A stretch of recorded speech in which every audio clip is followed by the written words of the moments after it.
श्री कृष्ण गीता में कहते हैं, हमारे जीवन में भी ऐसा कई बार होता है कि हमें चीज़ें जिस तरह समझनी चाहिए उसके विपरीत समझ लेते हैं। ईश्वर ने हम सभी के अंदर कुछ न कुछ ऐसी शक्तियाँ दी हैं जो हमें महान बना सकती है।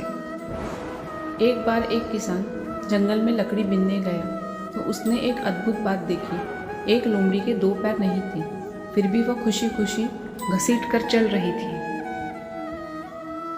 यह कैसे जिंदा रहती है जबकि किसी शिकार को भी नहीं पकड़ सकती, किसान ने सोचा। तभी उसने देखा कि एक शेर अपने दांतों में एक शिकार दबाए उसी तरफ आ रहा है। सभी जानवर भागने लगे। वह किसान भी पेड़ पर चढ़ गया।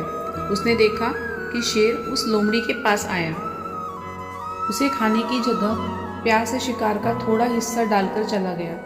दूसरे दिन भी उसने देखा कि शेर बड़े प्यार से लोमड़ी को खाना देकर चला गया।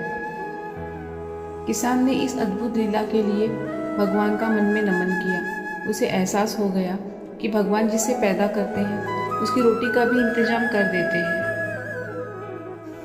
यह जानकर वह भी एक निर्जन स्थान पर चला गया और वहाँ पर चुपचाप बैठकर भोजन का रास्ता देखने लगा। कई दिन गुजर गए, कोई नहीं आया। वह मरणासन्न होकर वापस लौटने लगा। तभी उसे एक विद्वान महात्मा मिले।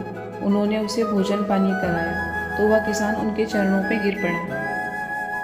लोमड़ी की बात बताते हुए बोला, महाराज, भगवान ने उस अपंग लोमड़ी पर तो दया दिखाई, पर मैं तो मरते मरते बचा। ऐसा क्यों हुआ कि भगवान मुझ पर इतने निर्दयी हो गए? महात्मा उस किसान के सर पर हाथ फिराकर मुस्कुराकर बोले, तुम इतने नासमझ हो गए कि तुमने भगवान का इशारा भी नहीं समझा। इसीलिए तुम्हें इस तरह की मुसीबत उठानी पड़ी। तुम ये क्यों नहीं समझे कि भगवान तुम्हें उस शेर की तरह मदद करने वाला बनते देखना चाहते थे, मेरी लोमड़ी की तरह नहीं। श्री कृष्ण भी यही बात गीता में कहते हैं। हमारे जीवन में भी कई बार ऐसा होता है कि हमें चीज़ें जिस तरह समझनी चाहिए उसके विपरीत समझ लेते हैं। ईश्वर ने हम सभी के अंदर कुछ न कुछ ऐसी शक्तियाँ दी है जो हमें महान बना सकती है।